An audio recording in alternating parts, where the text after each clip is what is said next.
बड़ी पुरानी कहावत है, तिनका कबहू न नींदिए, जो पावन तर होए कबहू उड़ आखिन परे तो पीर घनेरी होए। कोई कितना भी छोटा हो उसकी अवहेलना नहीं करनी चाहिए। अब भारत ने चीन के खजाने पर बड़ा हाथ मार लिया है, तो वहीं दूसरी तरफ रूस ने भी जंग का ऐलान कर दिया है। जानेंगे आखिरकार पुतिन का गुस्सा किस पर टूटा है। इसके अलावा बहुत कुछ, आइए जानते हैं इन खबरों को विस्तार से। आजकल पुतिन और रूस दोनों ही एक अलग ही मोड में चल रहे हैं, जहां धड़ाधड़ रूस मिसाइलों पे मिसाइलों का परीक्षण कर रहा है, तो वहीं बड़ा ही आक्रामक रुख रूस दिखला भी रहा है। हाल ही में रूस ने अपने सबसे आधुनिक एयर डिफेंस सिस्टम S-500 का परीक्षण किया और उसके बाद जिरकॉन हाइपरसोनिक मिसाइल का परीक्षण किया। और हाल ही में जो ब्रिटिश युद्धपोत के साथ घटना हुई वो तो याद ही होगा। ब्लैक सी के आसपास जब ब्रिटिश युद्धपोत पहुंचा था तो रूस ने उसके रास्ते में बम बरसाने शुरू कर दिए थे, जिसके बाद ये ब्रिटिश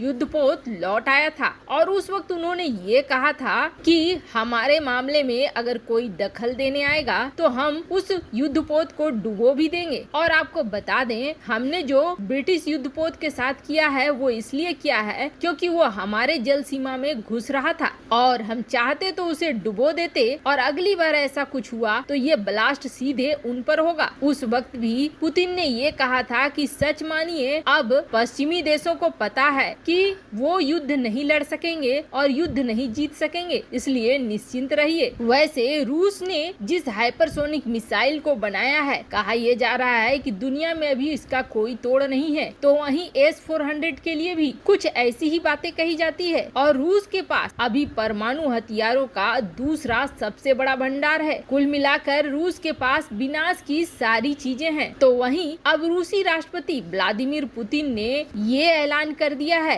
राष्ट्रीय सुरक्षा की बात आई तो हम हमला कर देंगे, हम बचाव नहीं करेंगे, इसका ऐलान किया है रूस के राष्ट्रपति ने। दरअसल रूस में नौसेना दिवस मनाया जा रहा था। इस नौसेना दिवस में भारत की तरफ से भी युद्धपोत पहुंचे हैं, साथ ही साथ नौसेना अध्यक्ष भी पहुंचे हैं। आपको बता दें, इस नौसेना परेड के दौरान रूसी राष्ट्रपति ने ये ऐलान किया कि अगर हमें जरा सा भी लगेगा कि कोई देश हमारी संप्रभुता के साथ खिलवाड़ कर रहा है तो हम उस पर हमला कर देंगे। हम डिफेंस नहीं बल्कि सीधे सीधे हमला करेंगे। आपको बता दें, क्रीमिया को लेकर अमेरिका ब्रिटेन के साथ लगातार रूस का तनाव चल रहा है और कहा जा रहा है कि राष्ट्रपति पुतिन का ये बयान ब्रिटेन और अमेरिका को लेकर ही था। हालांकि इतना जरूर है, अगर रूस और अमेरिका आपस में लड़ते हैं तो दुनिया के लिए एक तबाही लेकर आएंगे, क्योंकि ये दोनों ही देश आधुनिक हथियारों से संपन्न है और ये बस एक तबाही का विनाश का रास्ता होगा जो न जाने कितना बड़ा विनाश लेकर आएगा सामने। तो वहीं दूसरी तरफ भारत ने अब चीन के एक बड़े खजाने में लूट मचा दी है। जिस खजाने को लेकर चीन न जाने किस किस से भिड़ता रहता है, वो खजाना अब भारत के हाथ लगेगा। अब भारत के हाथ लग गया और आपको बता दें, भारत सिर्फ चीन से ये खजाना ही नहीं ले रहा है बल्कि चीन की नाक में दम भी कर रहा है। अब तक जो चीन कर रहा था, कभी भारत के इलाके में अपनी नौसेना की घुसपैठ करा दी, तो कभी भारत को घेरने के लिए श्रीलंका और बांग्लादेश वगैरह को कोशिश करने लगा कि यहाँ पर नेवल बेस बन जाए, ताकि जब कभी हो भारत पर आक्रमण करना आसान हो जाए, यहाँ से अटैक हो जाए, वहाँ से अटैक हो जाए, तो भारत कब्जे में रहे। पर अब यही काम भारत कर रहा है और उसके खजाने को छीनते हुए। आपने कभी सोचा है दक्षिण चीन सागर को लेकर चीन इतना एग्रेसिव क्यों रहता है? क्योंकि इस पृथ्वी में सबसे ज्यादा खजाना अगर कहीं छिपा हुआ है तो ये खजाना है दक्षिण चीन सागर में। गैस, तेल, खनिज, हर चीज यहाँ पे भरी हुई है। इसका सीधा मतलब है खरा पैसा और पैसा ही पैसा। इस इलाके में 6 से 10 ट्रिलियन डॉलर तक के गैस भंडार है अकेले। इसका अंदाजा आप ऐसे लगाइए कि भारत की कुल इकोनॉमी है 3 ट्रिलियन डॉलर की और इस इलाके में अकेले सिर्फ गैस है 6 से 10 ट्रिलियन डॉलर की। और ये तो वो जगह है जो पता है, कुछ ऐसी भी जगह है जो अभी तक एक्सप्लोर ही नहीं हुई है, और उन इलाकों में तो और भी ज्यादा होंगी क्योंकि वो सारे अनछुए हैं। और इसी लोभ की वजह से चीन हर किसी से लड़ता है, चाहे वो वियतनाम हो, चाहे इंडोनेशिया हो, चाहे इस इलाके का कोई भी देश क्यों न हो। इस क्षेत्र पर हर हाल में चीन चाहता है कब्जा,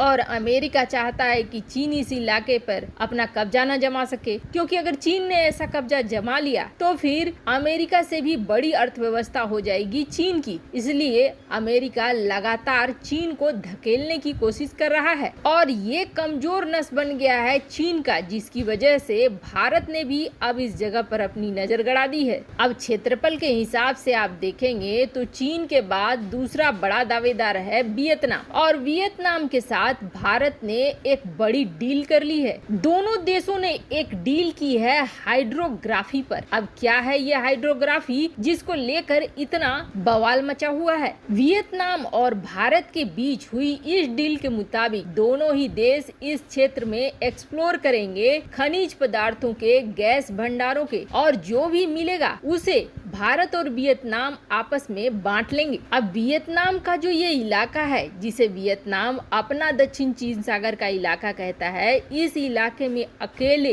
1 से 2 ट्रिलियन डॉलर के गैस भंडार मिलने की संभावना बताई जा रही है। लेकिन यहाँ रोड़ा कौन है? रोड़ा है चीन। चीन क्योंकि वियतनाम के इन क्षेत्रों पर अपना दावा ठोकता आया है। यहाँ तक कि वियतनाम के एक फिशिंग बोट को चीन ने मारकर गिरा दिया। तो वियतनाम भी कहीं न कहीं चीन से परेशान रहता है। इस इलाके में उसे एक मजबूत साथी चाहिए, और उसी मजबूत साथी की तलाश में वियतनाम में भारत के साथ ये डील किया, क्योंकि वियतनाम चाहता है दरअसल भारतीय नौसेना का साथ। अगर इस इलाके में हाइड्रोग्राफी करती हैं भारत की कंपनियां और चीन किसी भी तरीके से खलल डालने की कोशिश करेगा, तो वियतनाम और भारतीय नौसेना दोनों ही साथ मिलकर काम करेंगी। हालांकि आपको बता दें, वियतनाम के साथ भारतीय नौसेना कई युद्धाभ्यास भी हाल में कर रही है, जिसको लेकर यही अंदाजा लगाया जा रहा है कि इस क्षेत्र में वियतनाम के साथ मिलकर भारत चीन को सबक भी सिखाएगा